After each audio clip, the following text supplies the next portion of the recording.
Australia's statistics on wealth and income inequality make for very sombre reading, and they've been deteriorating in recent years. The lowest 20% of income earners take just 6% of the pie, whilst those at the top 20% take 9 times that amount. And of course, those on JobSeeker payments are the worst off. They're living well below the poverty line, unable to afford rent in most places, meals, medicines, kids' educational needs. This is not acceptable.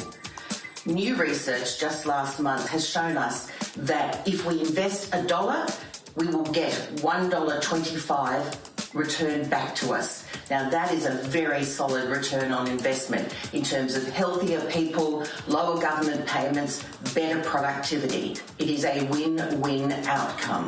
Indeed, the government's own Economic Inclusion Advisory Committee last month recommended that JobSeeker be increased to be 90% of the aged pension. The gap between those two has been widening over the last few decades. They want to see it narrowed. When will you act to see this happen and restore dignity to those most in need in Australia? Brief answers from the two people who could form government. Well, we've had 2 questions here from people who are on fixed incomes, and that's really important. And I know that things have been really tough for everyone in this audience, but for people on fixed incomes particularly. I agree with some of what Nicki said there. As she mentioned, Labor did raise JobSeeker allowance in the 2023-24 budget. We've also, again, a little bit like the previous question, trying to help people manage these pressures in every single way we can. Things like the Commonwealth Rent Assistance, for example, that helps 1 million households around the country, has gone up by 45% since we've been in government. We talked about energy bill price relief. We talked about some of these other issues. So I know none of this takes the pain away, but please understand, every budget we come to, we are absolutely trying to find every single way that we can help people relieve pressures. Zali? Well, I agree, but then I've sat there in Parliament and I've watched time and time again at each budget. It's a question of priorities, and the government of the day has to decide who they're prioritising, who they're going to help, who they're not going to help. And Marge, I know so many people on pensions are doing it incredibly tough. Those on JobSeeker, even worse, because that hasn't even increased. And yet there's no willingness yet to look at changing some of the rules. For example, we talk about housing supply being so incredibly short, but there's no willingness to look at changing the rules around, for example, better utilisation of current supply, having incentives, helping pensioners earn additional income without risking their pensions, for example. So why not allowing greater thresholds when it comes to work or renting rooms, having ways to supplement that income without impacting pensions to actually help deliver solutions across a number of problems. I still feel there isn't a willingness always from government to help those that are the most vulnerable in our communities, especially when I think of JobSeeker and I think of women in particular, women especially if they're escaping domestic violence, they have a choice of homelessness, poverty or violence. Well, we've had women on the show who just want to get jobs but can't get them. Michael, actually, in the past, a woman who came and spoke powerfully, lives on JobSeeker. She wants a job, but she faces age discrimination. Is it worth looking at? Well, we're seeing a few things going on at the moment. I think for the first time that I find quite depressing, I think the concept of the working poor has arrived in our country in the last few years, where we've got people who are literally working full-time to use the phrase that someone mentioned earlier, he's done everything right, worked really hard, and yet they're sleeping in their car.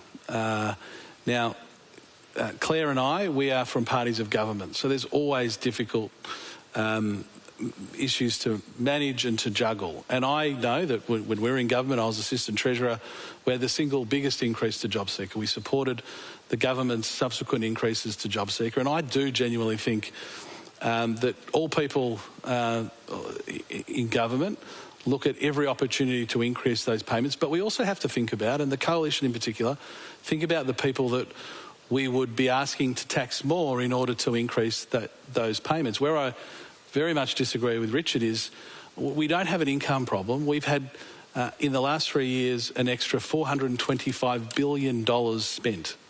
$425 billion. So the budget now is $425 billion bigger than the last coalition budget.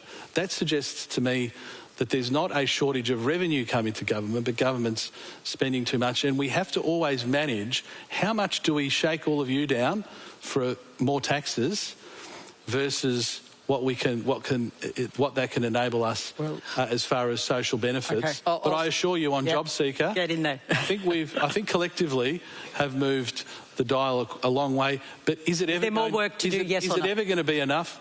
No. And is there more work to do? I'm over here, Michael. More work to do? Yes or no? Of course, there's always more work to do. Okay. I can save you a fortune. $15 billion a year in fossil fuel subsidies.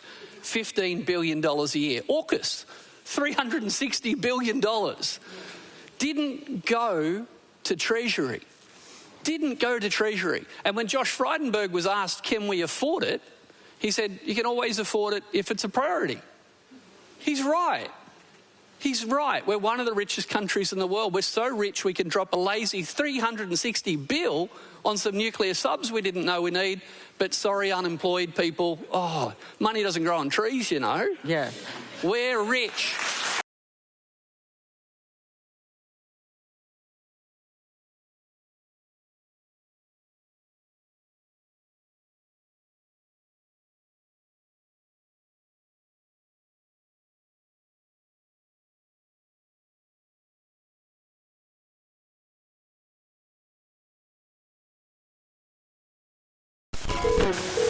Elections are usually fought on short-term cost of living issues. Our politicians, they compete with scare campaigns and band-aid solutions. But when you think about it, most short-term crises are the consequence of long-term policy failure. Key ingredients in our cost of living crisis are weak real wages growth, unaffordable housing, and high energy costs. And the causes of these have been building for a long time. To avert an intergenerational tragedy, the next Australian government must do three things.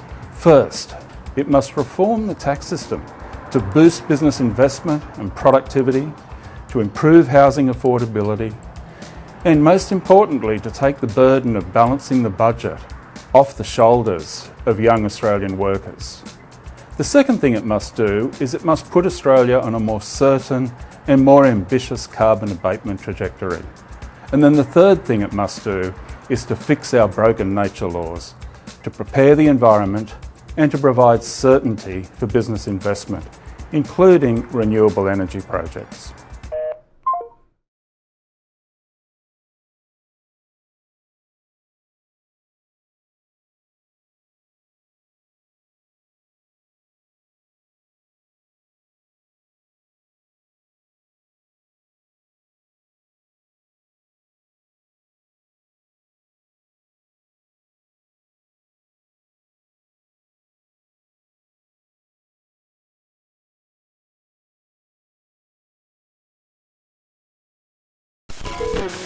Australia's statistics on wealth and income inequality make for very sombre reading, and they've been deteriorating in recent years. The lowest 20% of income earners take just 6% of the pie, whilst those at the top 20% take 9 times that amount. And of course, those on JobSeeker payments are the worst off.